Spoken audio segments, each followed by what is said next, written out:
There when she says that, can you guys hear that? Yes. Yes. Oh, Yes. okay. I We just have to thought she click was something on talking. there too. I thought she was just talking in my ear. I was all excited. Okay. We have several prayer requests today. If we could, Ned's sister-in-law, Aberdeen, is a believer. And I'm still going to pray the best, which is that Aberdeen would be healed. Ned informed us before we went on the recording that Aberdeen is not doing well. She's not eating, although they're giving her some food intravenously, and the end could be near. So if that is the case, let's just pray this week that she'd have a safe, smooth, pain-free passage that honestly, guys, we're all going to take one day, and nobody's figured out a way to avoid that. You'll need to lift up Aberdeen's family, because you can imagine the stress and pain they're going through right now. So please remember her and her family this week. Also, Marty is scheduled for surgery tomorrow on his back.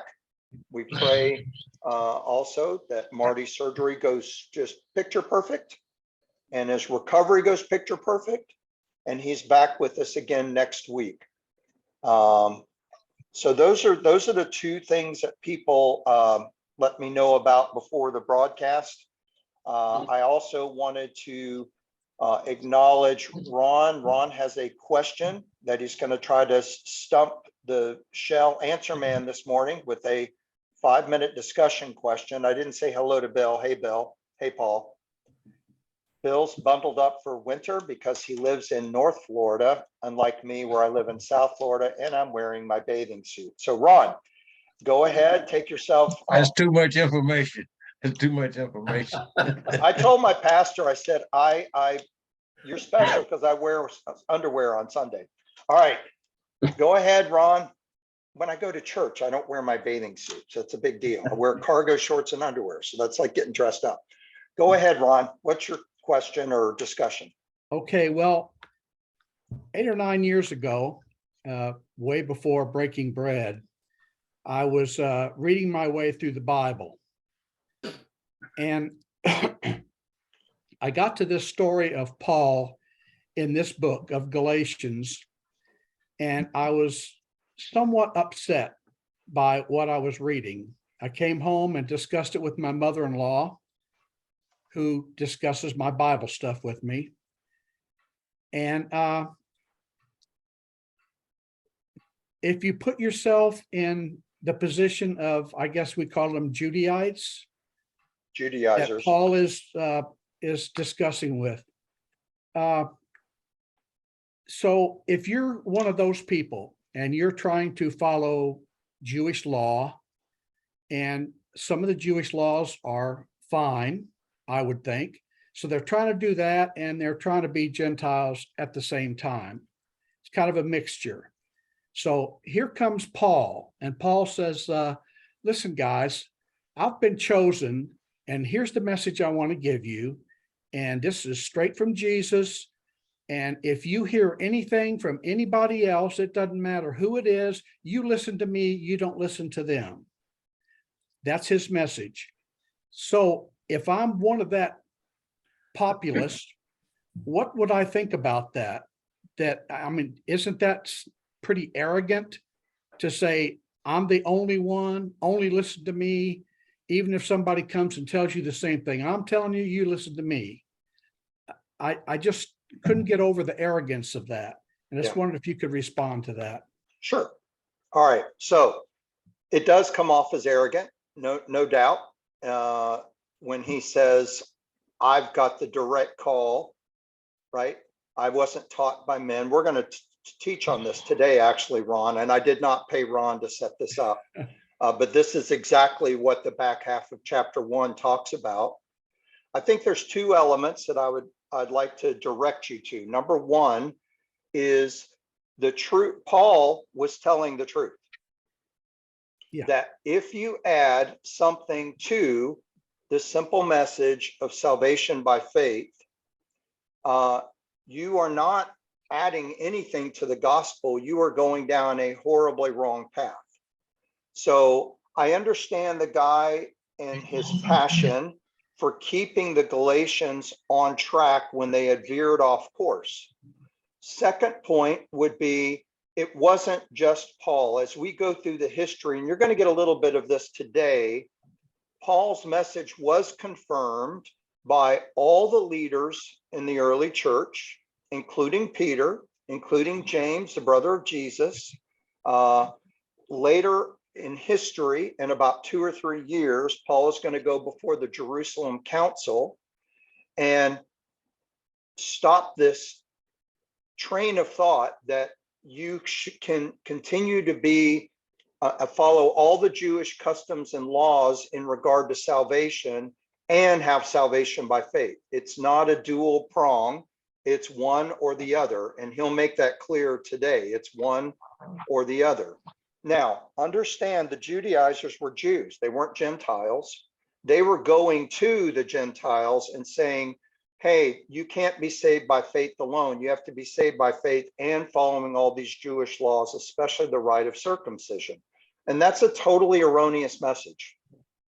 And when you hear somebody teaching something, yes, you approach them in love, and yes, you try to do it as gently as possible, but error that leads to damnation can't be tolerated. We can't all sing Kumbaya, sit around the campfire, toast marshmallows and eat weenies and be friends, because this is a message that leads to death.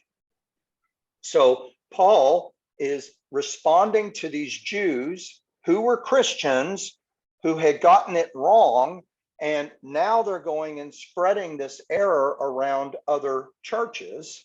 He does call them brethren, so we know they are Christians. And when he goes to, you'll see it today, I'm stealing some of the thunder, but when he goes to Peter and when he goes to James, the brother of Jesus, he doesn't go there to seek their approval of his message. He goes there as an equal, and he is treated by the leaders of the church as an equal.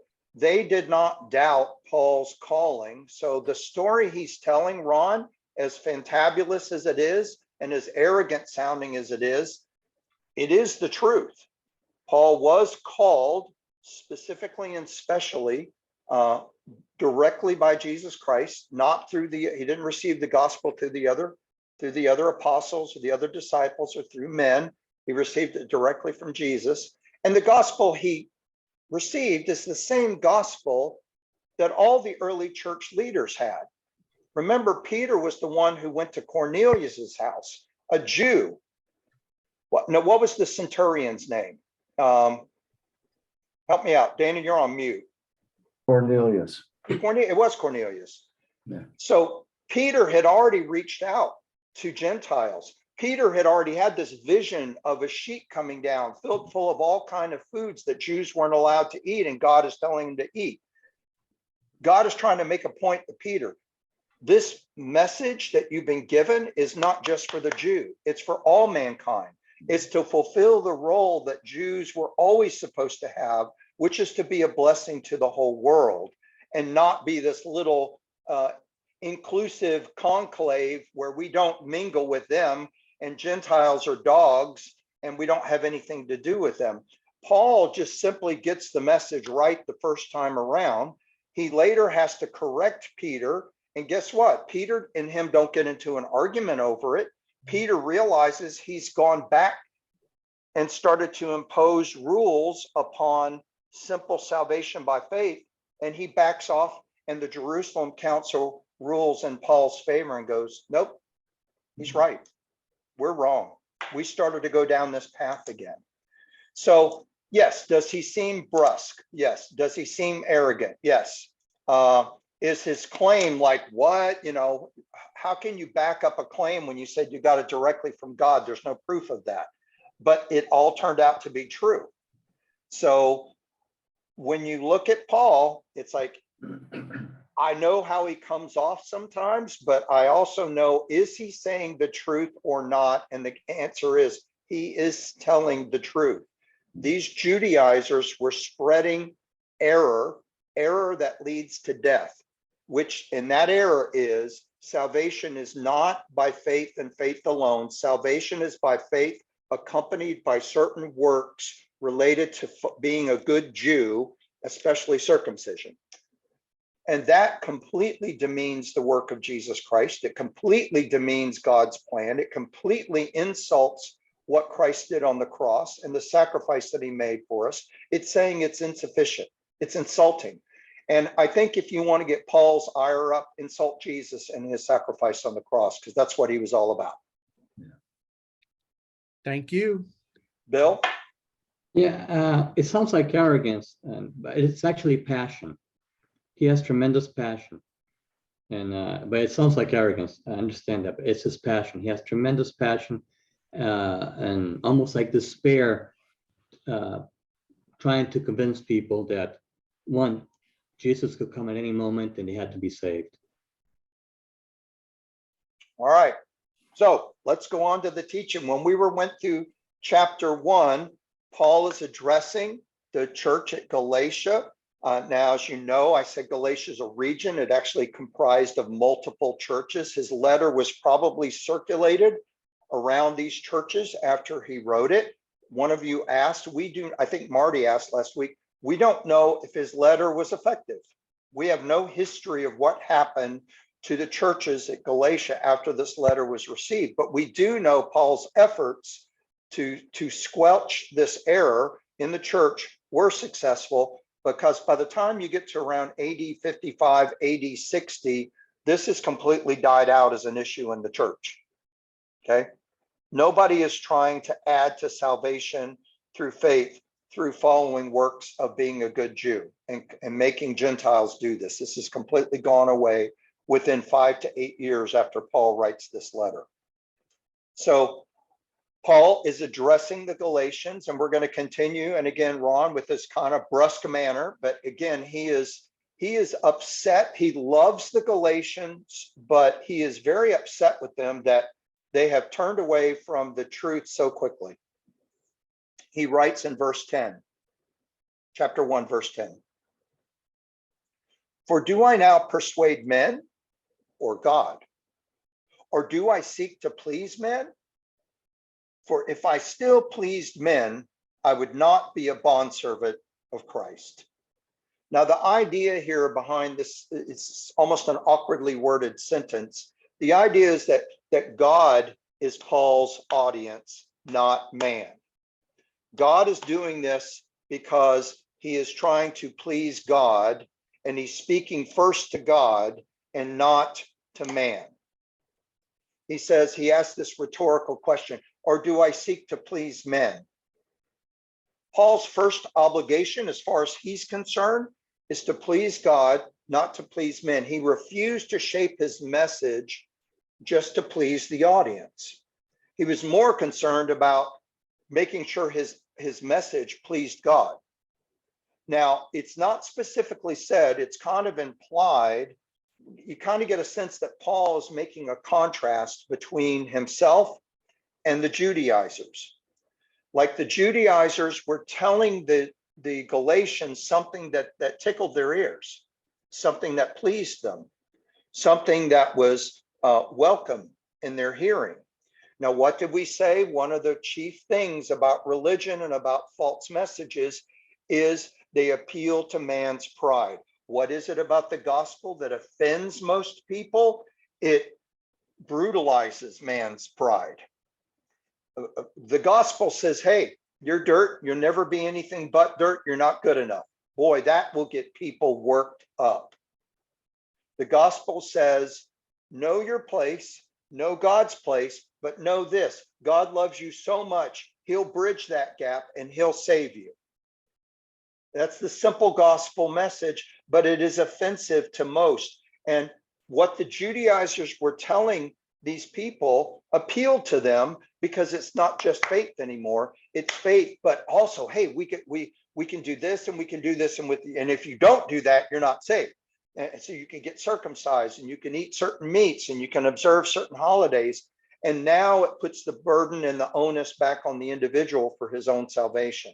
And God says, mm-mm, you can't, you cannot save yourself. Get over yourself. Paul says, for if I still pleased men, I wouldn't be a bondservant of Christ. It was one or the other. Now, this is a lesson that we can live with for the rest of our lives. Paul could not direct his ministry towards pleasing men and at the same time direct his ministry towards pleasing God. It is one or the other. And he said, listen, if I'm working to please men, then I can't be a bondservant of Jesus Christ. Now, these rhetorical questions that are being asked in verse 10, they were kind of indicating what we read about last week, that there was an attack on Paul for the purpose of discrediting him, discrediting his authority to teach the Galatians in the first place. And so, yes, he appears very aggressive and very brusque in denying the charges.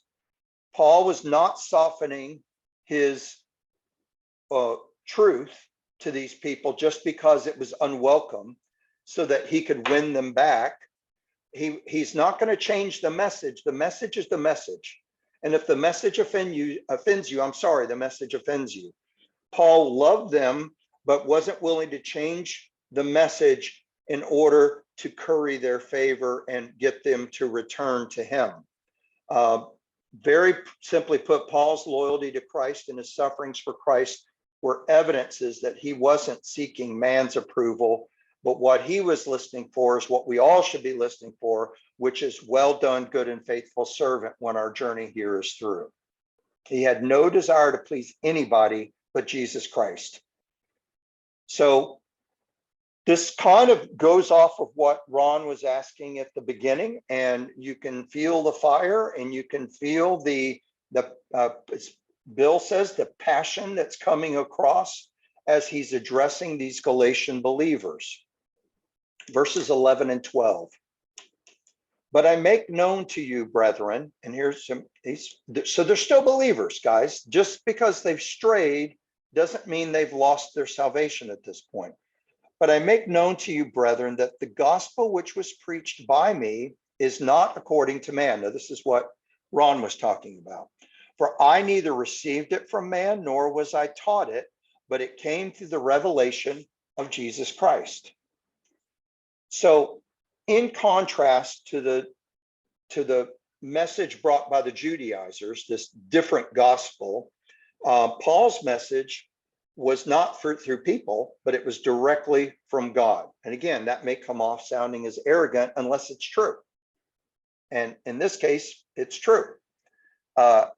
Now, men can teach us marvelous things. I hope you enjoy tuning into Breaking Bread every week. I hope there's some kernels or nuggets you get out of spending an hour and 15 minutes every Wednesday tuning into this, or whenever you view it on YouTube. I hope there's benefit coming from a man that teaches us. But God's revelation has everything that we need pertaining to life and godliness. That's a quote right out of 2 Peter 1. It's complete. It isn't lacking anything. I could make a mistake when I teach this. That's why the Bereans even tested what Paul said, because no man is infallible, and everything that's being said as God's word needs to be checked. That doesn't offend me. But when you get a direct revelation from God, it has everything you need pertaining to life and godliness. So I read this quote, love this. The world does not need more good advice and wisdom from men. It needs the direct revelation of God. Love that quote. Now, Paul says, I neither received it from man, nor was I taught it, but it came through the revelation of Jesus Christ. This is going to come as a surprise to some of you in Breaking Bread, because you may not have known this. How did Paul learn everything he knew about the gospel?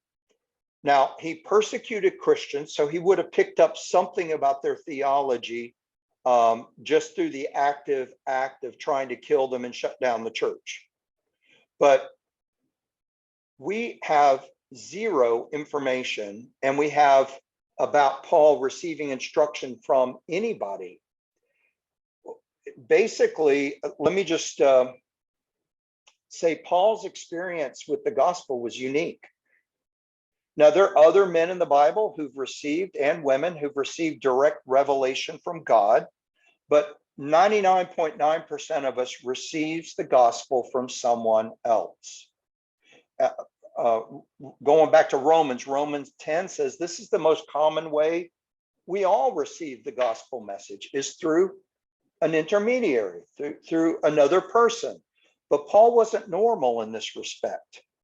He received the gospel in a dramatic, direct revelation when he encountered Jesus on the road to Damascus. If you remember the story, it's Acts 9, and it's, I think, in verses 1 through 9. It's the beginning part of Acts 9. Paul's riding to Damascus with the orders from the Jewish leadership, the Sanhedrin. Yep, go there and crush the church that's there, imprison them, threaten them with death, whatever you have to do, crush the church. So he's riding on the road to Damascus, and he's blinded by a light, knocked off his steed, and he's blinded for 3 days. And it's this remarkable incident. But Paul never went to a Bible study class. Paul never received human instruction on theology. Paul, in those 3 days, somewhere between when he was knocked off of his ride and on the ground, and Jesus is talking directly to him, and before Ananias appears, God pours everything Paul needs to know into him, and it is quite remarkable. You would almost say miraculous, right? What happened to that man? Now, Ananias did come upon him. Ananias was a Christian, but if you read Acts 9, 20 and 22, he was already, the minute he received sight, when Ananias prayed for him, he immediately began to preach the message Jesus gave him. So he was a very, very unique individual. Like I said, there's been others. Moses received obviously direct revelation. Prophets would receive direct revelation in the Old Testament. Paul is very unique in the New Testament in that he received direct revelation. Another one, John on the island of Patmos, received direct revelation from Jesus Christ. Now, let's not leave out the 12 original disciples. Now, Jesus was still in his human form and had not yet ascended, but they too received direct revelation from the Son of God. They just didn't know who was teaching them at the time. Paul didn't receive instruction from Ananias. He had already been called, enlightened, and taught by Christ on that road, and in those 3 days of blindness, and immediately went about preaching the message Jesus gave him. Galatians 13 through 16. Paul continues, speaking to the Galatians, "For you have heard of my former conduct in Judaism, how I persecuted the church of God beyond measure and tried to destroy it. And I advanced in Judaism beyond many of my contemporaries in my own nation, being more exceedingly zealous for the traditions of my fathers." Key, these next 5 words. "But when it pleased God, who separated me from my mother's womb and called me through his grace to reveal his Son in me, that I might preach him among the Gentiles." Now, most of your text, there's a comma there, and it's a very long run-on sentence. I'm going to have you insert a period right there, because I want to talk about this. To Paul, now just listen to me, to Paul, the gospel was much more than just a message that he preached. To Paul, the gospel was a miracle that he had experienced. Now think about that. It isn't like I told Dana the gospel and now Dana becomes an evangelist and go, okay, that's the normal way. Paul received a direct revelation from God, personally experienced Jesus on that road in a miracle. And when he talks about the message, yes, he's going to talk about it with more passion than probably I would, because he lived it. He lived it. It was a miracle that he had personally experienced. The gospel is the power of God to salvation, and Paul experienced it on that road to Damascus, and it brought him freedom, just like it brings us freedom. Christ died that he might deliver us, and he delivered Paul on that particular day on that road with a blinding light. When he trusted Christ, he became a free man. The shackles of his legalistic traditions and his legalistic religion completely fell off of him and were broken. I want you to just remember this. Religions bring messages, but the gospel brings a person. You want to know that's our main difference. We don't have a message, guys. We have a person that I hope everybody on here has personally experienced, and anybody who tunes in on YouTube later, I hope you guys have this personal experience. Even if they came up with some scientific document that says God can't be real, if you've walked with him long enough, you're going to go, well, that'll be disproven in another 25 years, like most scientific discoveries, because I know him. I've experienced him personally. I've walked with him personally. I've talked with him personally. I've seen him personally intervene in my life, and I've had these conversations with him. He's real. He's as real as my wife. He's as real as my kid. He's as real as my dog. God is real. And that's personal. And Paul says, now listen, I know what you've heard about me. You've heard about my past. You've heard about my story. Anybody that Paul had spent any time with, I can guarantee you they have heard Paul's testimony. They have heard how he personally persecuted the church, that he was a Pharisee's Pharisee, trained by none other than Gamaliel himself. He knew the letter of the law forward, backwards, and sideways, and he hated the church. You can guarantee that they would hear his personal testimony, just like the Galatians were reminded just now. They had heard it before, and he reminds them. And here's our first lesson of the day. The value of your personal testimony, it's not, oh, well, I don't have a testimony like Paul's. No one does. I don't have a testimony, I wasn't on Skid Row on drugs, and now look at me and look, it's all to God's praise. I don't have that kind of a testimony. Guess what? I don't have that kind of a testimony. I have a very, average sounding testimony. It does not matter. The most powerful thing you possess when you're trying to reach another person for Jesus Christ is your own personal testimony. You know what I hear? I can't witness to people because, I don't understand theology, and they could ask me a question I won't know the answer to. Guess what? When you tell somebody your personal testimony, it's your personal testimony. There's nothing to refute. There's nothing to dispute. They may blow it off. They may say, oh, well, that's nice. That's nice for you. But you don't need to be intimidated by other people when you're telling them your life story. You ever been in a social setting and you can't get the other person to shut up? And by the end, I'm sorry, that wouldn't come off kindly, but sorry, Ron, that was blunt. But at the end of 10 minutes, man, their whole life story, and you never got a word in edgewise, right? People do this all the time in social settings. What's the problem with us telling our story? That's all a personal testimony is, your story.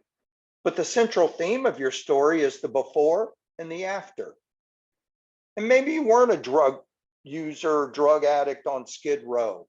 Maybe you were an upright citizen who was going to die in their sins in self-righteousness.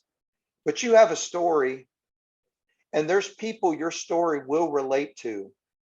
So guys, never diminish or demean the power of your personal testimony. We don't need to be theologians. We just need to share our story with others. All right, moving on. He says, you guys are familiar with my former conduct in Judaism, how I persecuted the church, how I tried to destroy it. Paul's credentials and again, this is not hyperbole. His credentials as a zealous Jew are throughout the New Testament. You could go through Acts 8 and go through Acts 9. This guy was a nut job. He was a zealot. And he seemed to take sadistic pleasure in wiping out Christians. To say he was energetic in his persecution of Christians is a massive understatement. But I love these 5 words. I love these 5 words because there's a whole sermon in these next 5 words. But when it pleased God, Paul didn't come to Jesus because any man decided that he should. Paul didn't come to Jesus at the pleasure of some other person. He came to God, he came to Jesus when it pleased God. God didn't choose Paul because there was something in Paul that he really wanted. Man, that guy's a zealot. If I get him on my team, we think this way sometimes. Man, if he's such a people person, if we could ever, can you imagine the force he could be for Christ? Jesus doesn't care about any of that stuff. Really, you're not called to Christ because of your credentials. Again, get over yourself. That's pride. He called Paul because of his grace. And I told you, he was the apostle of grace, and Paul understood grace better than anybody. He was the apostle of grace, God's unmerited favor. Next lesson, I think I can do it in 4 minutes, and then we'll go to break. He said, I was called at God's pleasure, and from where? While I was still in my mother's womb. Now, I struggled with this. I actually wanted to make this your main message. I ended up not doing it. This passage is difficult for me because there's probably 6 sermons in what we're reading just today, which is the back half of chapter 1. And I have to pick one, so I pray. But I love this passage probably the next best. If you look throughout the Bible, there's other characters in the Bible where God makes this statement about them. Jeremiah, the prophet, was called to be a prophet while he was still in his mother's womb, before he was even born. Read Jeremiah 1:5. We know now that Paul was not called because of anything he had done, because of his capabilities, because of his zeal. Nope. He was called while he was still in his mother's womb, a fetus in his mother's womb. So he didn't do anything to deserve it. So too, now listen to me, so too God has called you, not due to any of y'all's abilities, and not because any of you deserve it, but simply because he wanted to. Because that was his desire. God knows you intimately, just like he knew Paul intimately, and he chose you, Ned, Bill, Dan, Paul, Jim, Ron and Linda, Dana. He chose you. Put your name in there right now. He chose you to be his even before you were born. If you want to read something really cool after we're done this week, read Psalm 139 to get perspective on that. Psalm 139. God chose you. You're special to him. He wants you to draw close to him and fulfill the purpose that he has for you in your life. Every person has a purpose to God.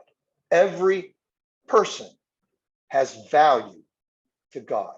Do not ever forget that. All right, we're going to go to break. When we come back, we'll finish up our scriptures for today, and then we'll move on to our main message. So I will see everybody back here in about 60 to 90 seconds.